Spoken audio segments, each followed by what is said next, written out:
Fellows, thank you and may God bless you for joining me on Africa, my heritage TV. This, as usual, is your boy and your host, Kwame, the African Child. Please, if this is your first time on this channel or on this platform, don't forget to hit on the subscription button. Please, after hitting on the subscription button to become part of this great platform, kindly also hit on the notification bell icon. Doing so would enable you to receive alerts on all new videos that we are going to upload on this platform. Please, under this same video that you are also watching right now, you are also going to see a like button under this video. If you click on the like button, it triggers the YouTube algorithm that the video is good, it carries a good information, it carries a quality content that needs to be promoted to enable larger audience to also watch. Please, under this same video, you are also going to see a comment button. The comment button is purposely there to enable the content creator and the cherished viewer and subscriber to stay connected and interacted. With the use of the comment button, you can bring forth your comments and suggestions to me. You can bring forth your opinions to me with respect to the content that we have for you on this platform. And my ability to have access to your comments and suggestions would enable me to improve on the content delivery for you on this platform. I'm intentionally making sure that all the videos that I'll be uploading on this platform are going to make my viewers happy. It's going to keep them informed, entertained, and educated. I wouldn't want a situation whereby I took a precious time to record this video and to upload it for my cherished viewers and subscribers to come and watch. And after they watch, they felt the video wasn't worth it, so they showed their dislike and displeasure to the video. So in preventing such an experience or instance from happening is the reason why I'm begging you and I'm pleading on your behalf with the greatest of respect to you to allow your comments and suggestions to come to me to enable me to improve on the video for you on this platform. I want to make sure that anytime you are on our platform, you feel so welcome, you feel so relaxed on this platform, because the information here are giving you knowledge, they're giving you understanding, they're giving you wisdom to also live a productive life. I want to make sure that the anticipations and expectations that you had that drove you onto this platform, you are going to meet it at the end of the day. Thank you and God bless you that you are going to subscribe to become part of this channel. And you're also going to use the notification bell icon also. So I'm still on the message. The African leaders don't believe in God. And they don't believe in heaven. So this message series, or the third episode of this message, I'm going to expunge further my reason leading to the idea or the assertion that the African leaders don't believe in heaven and they don't believe in any God.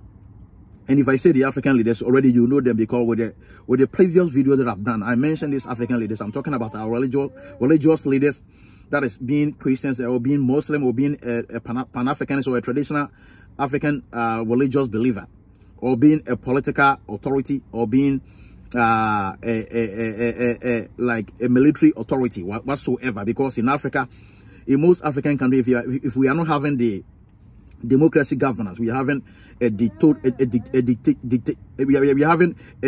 dictatorship government. Yes, if we are not having a democracy government, we're governed by democracy.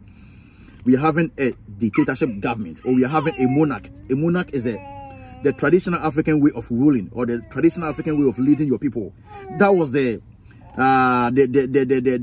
system for governance in Africa before the colonial masters, the colonial masters came to our continent, before the colonial masters invaded our continent or invaded our countries. The system of governance was the monarch system. So if you go to any African country, we have 54 countries in Africa. Any African country that you may go to, if the system of governance is a monarchical system, if I say the monarchical system, I mean a system where a king or a queen is ruling or leading the people.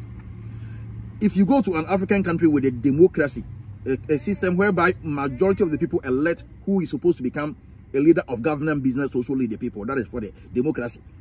Or if you go to any African country where we have a dictatorship government, a place where the army or the military took power or took arms to get rid of the political system, throw away the constitutional order, and to also capture power. If you go to all those places, it's either the military leader, it's either the democracy leader, it's either the political leader, it's either the monarchical leader, it's either the traditional place, it's either the religious leaders are going to tell you they believe in God and they will be going to heaven. So their belief in God and the fact that they will be going to heaven simply means that life here is temporal. Life here is just for the meantime. We are going to live permanently in a place called heaven. we are permanently going to live in a place called heaven. And our life here is going to justify whether we will be going to heaven after our death or we'll be going to hell. So all these authorities, all these leaders, all these Africanists that I mentioned to you, that are leading or that are managing the African continent, they all believe in this philosophy. Be it traditional, or be it religious, be it political, or be it monarchical, they all believe in this philosophy, in this idea, in this assertion, that if we die here, it's either your life that you lived here is going to justify you to go to heaven, or it's going to justify you to go to hell. They all believe in this life. And now, since they all believe in this life, let's ask ourselves, what is the justification for a person living this life on earth here to have the faith and the morality to even think that when he dies or when he transitions today, he is going to hell or he's going to heaven? The belief and the justification and the qualification for this transition to heaven or hell after their death or after their temporary way of living on earth here is that you are supposed to live a righteous life here. You are supposed to be faithful. You are supposed to be honest. You are supposed to flee corruption. You are supposed to run away from corruption. You are supposed to stop stealing. You are supposed to be loving all. You are supposed to be promoting whatever is good for all. You are supposed to be fighting for the interests of all. You are supposed to get rid of the selfish life away from you. You are supposed to live a selfless life. You are supposed to love your country. You are supposed to love your neighbor as yourself. Do unto others what you would expect others to do unto you. All these authorities, all these leaders, all these Africanists that I mentioned believes in this philosophy, believes in this idea, believes in this morality. It's either this morality is coming from the Bible, it's either it's coming from the Quran, or it's even coming from the traditional African scripts or writings that was there before the Europeans invaded our continent, that most Africanists still believes in. But yet, if these people captures power, but yet if these people have the opportunity to govern people, they become the most corrupted we've ever seen on the African continent. But yet, if these same Christians, but yet if these same Muslims, but yet if these same Africanists, but yet if these same kings and queens, but yet if these same priests captures power in Africa, they becomes most corrupted that we have never seen before. They becomes like a monster. They becomes like a caricature. They build the African continent as if it's like an animal farm. And the definition for the animal farm is all animals are equal, but some animals are more equal than others. So when they capture the political power, mind you, before they had no political power, they were ordinary people like us. They were ordinary men and women like us. We were living with them in the same neighborhood.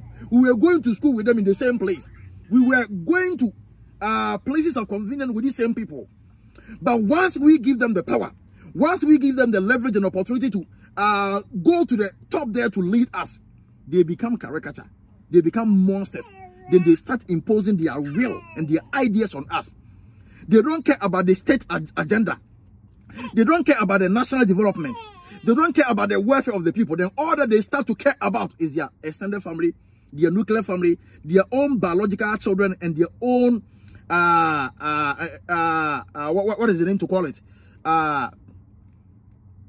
Children that they have adopted. Those are the people they care for.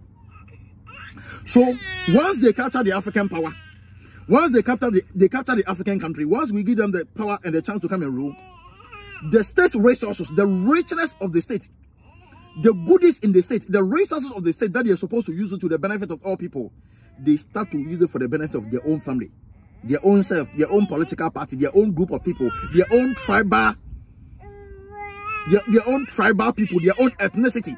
Then they neglect the whole country. It is only their tribal, it is only their ethnicity, it is only their people, it is only their groupings, it is only their church, it is only their political party, it is only their children, it is only their adopted children, it is only their sons and daughters, it is only their nuclear family, it is only their extended family. And they start using the whole country's money, the whole country's resources in profiting these people at the expense of the majority of the people that will be impoverished in poverty. And as they do this, they still use our money. They steal billions of dollars. They steal billions of the African money to invest in the foreign banks abroad, Switzerland and USA, Britain and other countries. They use the African money The poor people money that is supposed to go into school building, that's supposed to go into road construction, that's supposed to go into building bridges, that is supposed to go into building better hospitals, that's supposed to go into promoting social welfare programs to benefit the ordinary poor African. They will be using the same people to even rent a private jet and to even sit in the private jet at the expense of the poor people that are drinking from the same stream and river with animals. That is what the African leaders come and do to us. And as they do this to us, they still go to the churches, they still go to their mosque, they still go to the traditional shrine, they still go to their palaces and their palanquins and still preach to the people the fear of God, the faith in God, the fact that we don't have to be wasting time with the life on earth here, but we should be thinking about the transition of another life in heaven or in hell after our departure on earth here. So among these are my core reasons. Among these are my tangible reasons that I've proven to you that the African leaders don't believe in any God. The African leaders don't believe in any hell. They don't believe in any heaven, and they don't believe in any God. They don't believe in any supreme authority. Because if they believe in any supreme authority, who is going to judge them according to their deeds? If they believe in any supreme authority, who is going to judge them according to their deeds? And the judgment here is based on whether you did something wrong or you did something right. If they believe in any supreme authority, any God or any heaven, that if you live wrong, if you corrupt yourself on earth here, you'll be going to hell to burn or to be in the flame of fire forever and into eternity of your life, they would be living better life here. They would be living a faithful life here. They would be living an honest life here. They would be living a merciful life here. They would be living as benevolent people. They would be living as selfless people. But because they don't believe in any God, because they don't believe in any heaven ideology, because they don't believe in any paradise, is the reason why they are building the paradise for themselves, their nuclear family and their extended family and their political grouping.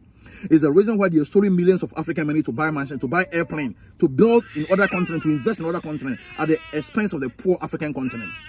So Africans, let's wise up. Let's open our eyes and be smart before these people try to destroy the country Ghana, destroy the continent Africa, and destroy our motherland. Thank you and God bless you. Please don't forget to subscribe to become part of Africa, my Heritage TV, and please, after subscribing, kindly also hit on the notification bell icon to enable you to receive alerts on all new videos that I'm going to upload. Thank you and may God bless you. I will see you again.